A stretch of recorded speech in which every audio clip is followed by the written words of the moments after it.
Hey, friends. Welcome to the Way of Valor. I am your host, Angie Taylor, and it is an honor to have you join me today. Today, we're going to do a podcast that I know so many of you will find incredibly useful in your parenting. We all have struggled as parents. I myself am a mama of 3 kids, 2 adults, 1 almost out of the house. And kids having lack of gratitude is a pretty normal thing that as parents we all deal with. Today we're going to talk about it. We're going to have a 2-part series and give you 4 ways to help your kids come to gratitude. And I'm really excited about this. Actually, as this podcast airs, I will actually be on the ground in Guatemala with a group of kids. We'll have kids from Valor in Kenya, as well as the Philippines. And so it's really exciting for me to talk about this today because it's probably one of the things that's nearest and dearest to my heart. Here's the deal. We understand that so many of our kids, including us as adults, if we're really honest, we walk around comparing ourselves constantly with the people that surround us, right?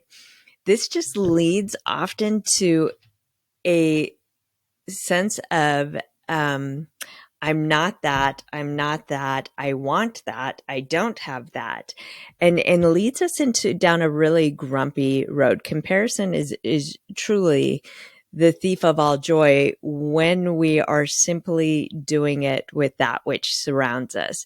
In fact, I talked in the last podcast about kids griping in the hallways about not having the latest cell phone and things that are just so first world problems. I myself have found myself complaining about things that are just like, when I hear it come out of my mouth, it causes me to cringe. And so I want to talk to you about some really practical things that we implement at Valor that I use as a parent that hopefully will help you. And the first thing is examine what it is that you and your kids are practicing in your home and in their education. Here's the deal. We raise up kids in fact, in our public schools, kids are actually being taught right now to have a hate of America and to have disdain for America rather than recognize America as an imperfect country. And yes, we have a lot of blemishes on our country, but the reality is when you have traveled globally, not just in your European vacations, but actually traveled and spent time in cultures other than your own, what you discover is America truly is the land of opportunity. And now, mind you, it is still going to take work. It is still going to be hard. You're still going to face a lot of obstacles regardless. And again, this is not a comment on us being a perfect country. It is a comment on there is a way in this country that you can be successful, but you got to keep your head down and you got to work and you got to look for the opportunities that are open up to you. And so the truth is what I've discovered is one of the number one reasons kids lack gratitude is because we don't actually practice gratitude as a part of our lifestyle.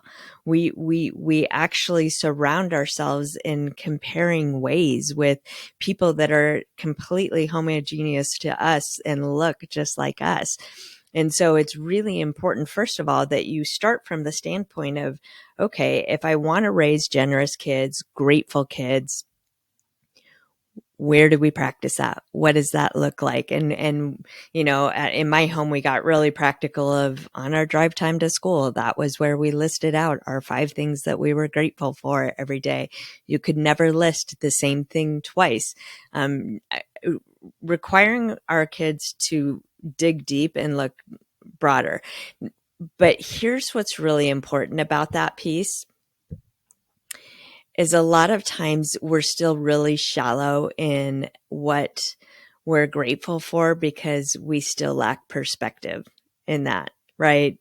What, because often what happens is our kids only recognize the world around them as normal. In fact, a lot of kids, this is reported. I know this was true of myself. My kids have also reported this to me. I've had a number of families say this. If you are somebody that, or your child is being raised in a 2-parent home where the parents actually stay together and love each other, your kids often grow up thinking that that's really normal.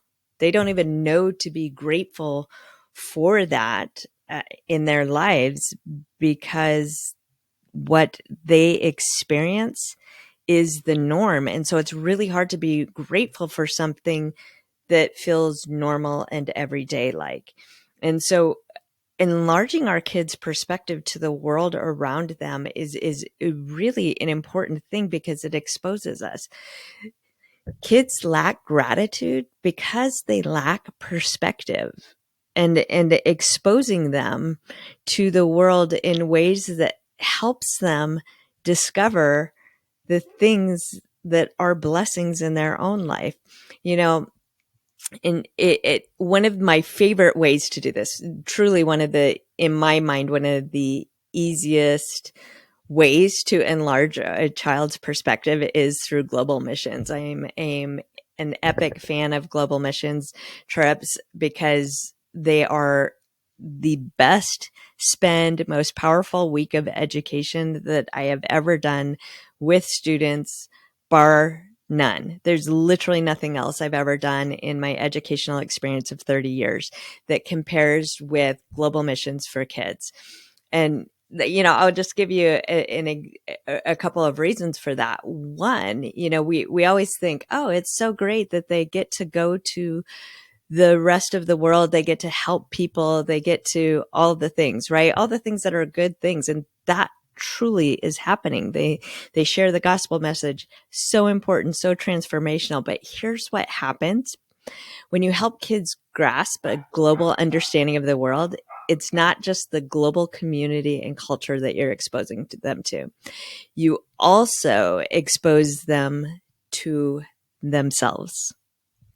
They actually get to look at the underlying structures for the very first time. They get to see how it does and doesn't work with the larger reality of the world around them.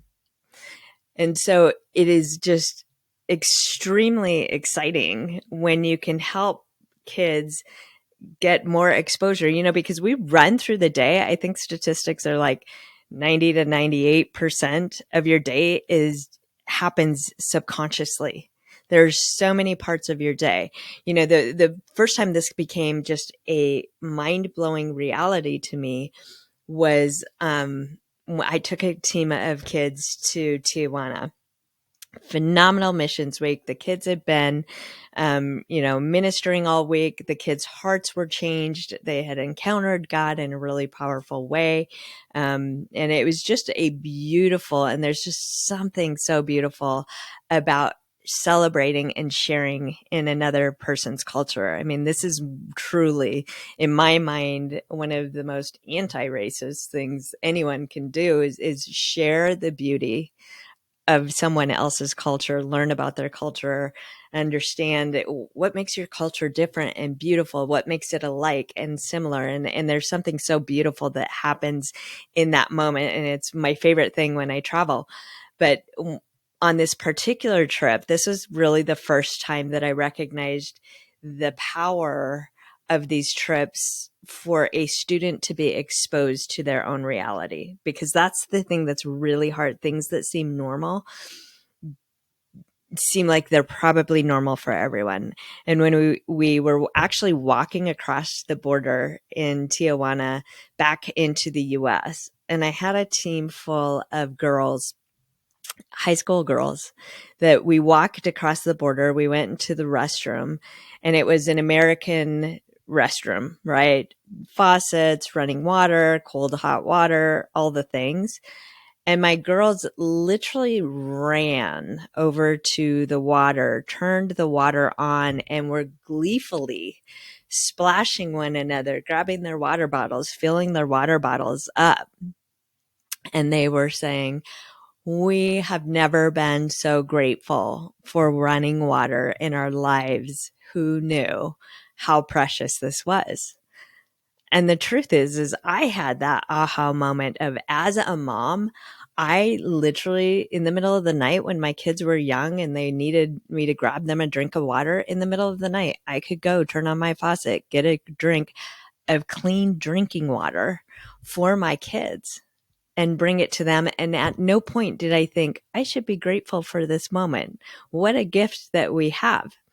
But yet what we understand is like UNICEF reports of the world globally, 2/3 of the world doesn't have that privilege. They don't have the opportunity. If they're getting water, often it's dirty water. It's not clean water. You see, when you start enlarging your perspective and you realize the power of this thing that I have in my life, is there something I can do to participate, to provide that powerful thing in someone else's life?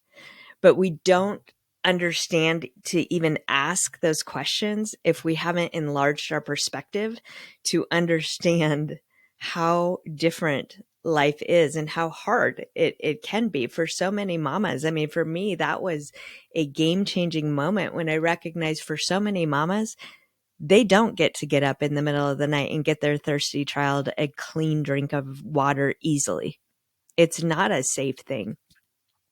And it then begged the question of, and what can I do about that? Is there something that I can participate in to help other moms obtain the same privilege for their children? And see, it shifts the focus completely. One, I understand to be grateful for water, but two, I start asking myself different questions. No longer am I focused on what everybody else has that I don't have. I'm focused on, I have this. What a profound gift to my life. Is there a way I can give this gift to someone else? You see, our worlds right now so often exist of kids going to school, full day of school, right? In school, in a traditional school model, it's all about stuff content in, stuff content in, stuff content in to this kid, right? There's no thought on what am I practicing that adds value, my unique voice into this world. There's no thought of where am I grateful? Where's my perspective being enlarged? It's all about stuff content in, spit out a grade, stuff content in, spit out a grade. So they go through their days like that. And then they end their day. Often they'll go to piano lessons. They may go to sports. Maybe they have a game that day. You as the parent come and you watch your child and you applaud your child because, oh yeah, it's all about them and their performance. And now we're going to sit and applaud our child. And at the end of the day, when they come home, they do their homework. They get up, they rinse and repeat. And it's all the exact same thing. But where did we practice enlarged perspective? Where did we practice giving of ourselves in a way that changes and transforms both us and the world? And we're going to talk about how we do that in our next week's episode. I just wanted to get our understanding wrapped around if we are going to help our kids grow in gratitude. You know, it's not simply enough. And I see this all the time of write your gratitude journal 5 days a week. Well, here's the deal. If you actually lack perspective, if you lack perspective, you may say, oh, I've done this a lot with kids, right? And they'll be like, I'm grateful for my house. I'm grateful for my, they say they're grateful for their house because they know they should be.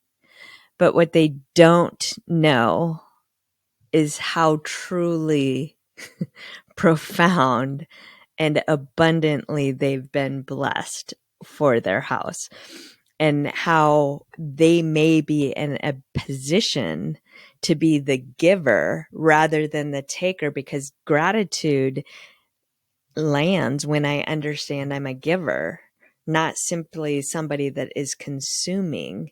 I'm somebody that's adding value and unique voice into the world. And so I'm excited about, global missions. I'm excited about enlarging students' perspective. I'm excited about helping your family learn a way to live in a grateful way that actually adds value and transforms both your child's life as well as the lives of kids and people around the world. So tune in with me next week. I'm super excited that you're going to join me next week for our next episode.